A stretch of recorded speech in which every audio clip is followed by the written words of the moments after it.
terkait dengan bagaimana seorang bisa melewati agar supaya ketika di akhir ujungnya itu dia bisa.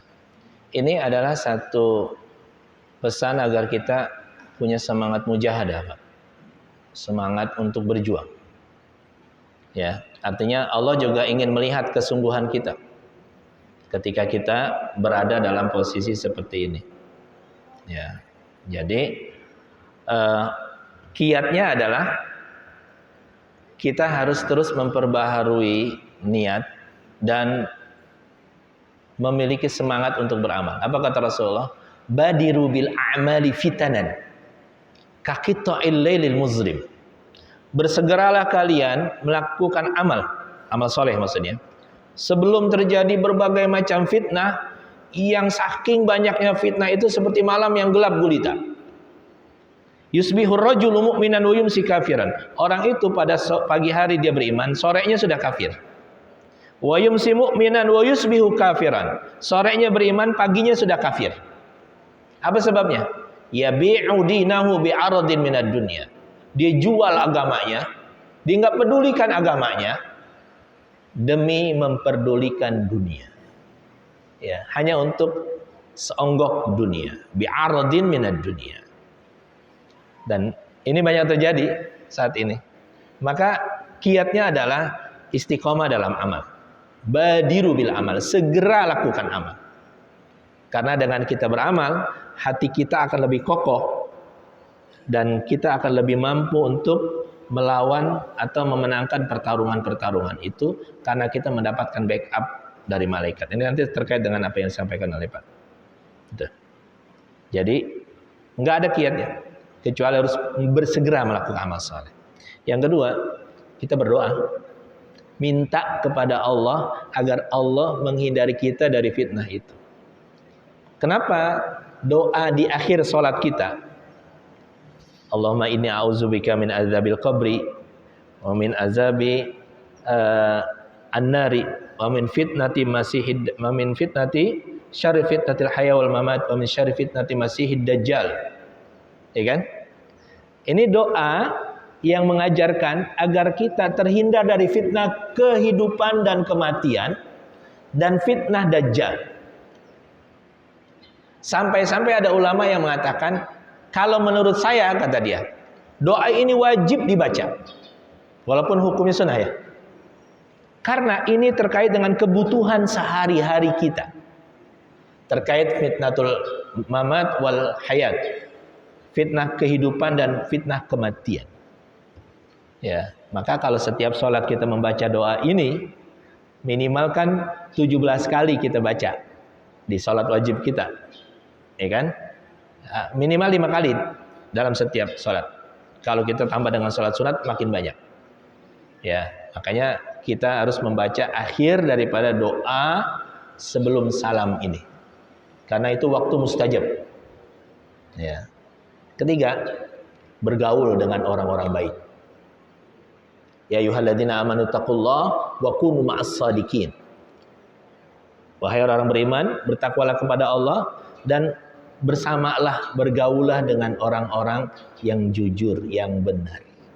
Karena pergaulan ini sangat menentukan kekokohan kita. Ya. Kalau kita bergaul ya, kita sudah punya pengalaman. Siapa teman kita dan kita rasakan siapa yang bisa membuat diri kita semakin kokoh secara agama. Ya. Orang-orang yang sifatnya tidak memiliki agama, nggak peduli dengan nilai agama, cukup sebagai teman bisnis saja, bukan sebagai teman yang rapat. Ya, kan karena kita punya kepentingan dunia, nggak apa-apa kita berbisnis. Tapi kalau menjadi teman rapat, itu hanya orang-orang yang bisa menguatkan kita secara hati. Gitu Pak Febri. Ya. Yang kedua, terkait dengan posisi kita. Saya pernah ngalamin itu, Pak. Gitu ya. Ya. Apa kata Rasulullah? La takunu imma'atan. In ahsanan nas ahsantu wa in asa'u asa'tu. Jangan kamu menjadi orang yang imma'ah. Enggak punya pendirian, enggak punya standing. Kalau manusia baik, aku ikut baik. Kalau manusia buruk, aku ikut buruk. Apa kata Rasulullah? Walakin wattinu anfusakum. Tapi teguhkan hati kalian. Saya kemarin membaca biografi singkatnya Mahfuz MD. Ya, terlepas dengan segala kekurangannya sebagai manusia, dia termasuk pejabat yang bersih. Ya. Dia berusaha untuk tidak ada celah yang dengan itu dia diserang. Sampai ketika Covid kemarin, anaknya baru selesai pendidikan di luar negeri. Yang namanya Covid kan ada SOP protokolnya itu kan, panjang di bandara. Salah satu pejabat bandara itu tahu kalau itu adalah anaknya Pak Mahfuz. Dia telepon Pak Mahfuz, "Pak Mahfuz, ini anak Anda ya?" "Iya." "Saya bantu ya." "Enggak usah. Biarin diikutin SOP Covid. Saya tidak mau jadi celah. Saya tidak mau menjadi contoh seorang pejabat melanggar SOP yang sudah ditentukan oleh pemerintah." Padahal dia ketika itu Menko Polkam. Ya. Ini contoh bagaimana dia ingin menerapkan aturan pada dirinya dan pada keluarganya. Ya. Jadi ketika kita berada di posisi itu, Pak, jangan khawatir. Pertama, rezeki dari Allah. Ya kan? Maka ada satu kalimat yang menarik dari Imam Ibnu Taimiyah. Apa kata Imam Ibnu Taimiyah? Kalau mereka memenjarakan aku, itu adalah tempat aku berkhalwat kepada Allah. Kalau mereka membunuhku, itu adalah kesyahidanku. Kalau aku diusir, itu adalah sarana bagiku untuk berjalan di atas bumi Allah. Itulah saranaku bertamasya di jalan Allah. Ya. Kalau Bapak dijauhin oleh teman-teman gara-gara keistiqomahan, yakinlah ini jalan kebenaran yang harus kita ambil. Saya pernah ngalamin gitu, Pak. Saya bilang tidak. Ya. Pernah ada transaksi di salah satu yang sifatnya haram. Saya bilang saya tolak. Saya nggak mau ini. Gitu. Akhirnya nggak jadi juga itu transaksi. Kadang kita terbuai dengan sesuatu yang besar, tapi di balik itu ada hal yang tidak diridhoi oleh Allah Subhanahu wa taala. Yakin, Pak? Ini, Pak, ada seorang pejabat di DKI. Dia bagian daripada Dispenda. Yang namanya DKI, Pak, APBD-nya kan berapa triliun? 50 triliun. Ya, tapi dia ketika itu berada di zaman sebelum sekarang. Dia dikasih jatah toko di Tanah Abang. Seorang pejabat di Dispenda di DKI. Apa kata dia? Ayah nggak mau ambil. Itu bukan hak ayah. Ayah tidak pernah beli, ayah tidak pernah berusaha untuk mendapatkan itu. Nggak diambil sama dia. Ketika terjadi kebakaran di dekat Sarinah situ, ketika itu kantor Dispenda masih ada di sekitar situ. Ada tumpukan uang berkarung-karung yang harus diselamatkan, masuk ke rumah dia. Sepeser pun tidak tertinggal. Ketika dia meninggal, Pak. Sebelum dia meninggal, dia keliling ke rumah keluarganya dan bilang, nanti main ke rumah gue ya. Nanti banyak orang datang. Di hari dia meninggal, rumah dia sakit, beberapa hari dirawat rumah sakit. Ketika dia mau meninggal, rumahnya dan tempat perawatan itu harum. Sampai-sampai para perawat bilang, "Pak Haji, pakai parfum apa Pak Haji? Kok baunya harum betul?" "Enggak, kami enggak pakai parfum." Ya. Di rumahnya, keluarganya merasakan ada aroma harum. Saat dia mau meninggal, kemudian dia meninggal.